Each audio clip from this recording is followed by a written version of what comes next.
نشاط واداء وجمال. جانا اليوم من المنطقه الشرقيه من المغرب وبالضبط من وجده. حاضره معنا بيان بالعياشي، مرحبا بك. اميره الطرب الغرناطي، امير يعني سفيره هذا الفن هذا داخل وخارج المغرب. مرحبا بك معنا في شكرا لك. ديما لا تشوجديه خصها تكون حاضره.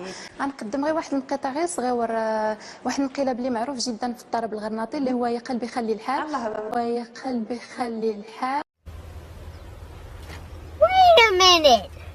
Who are you?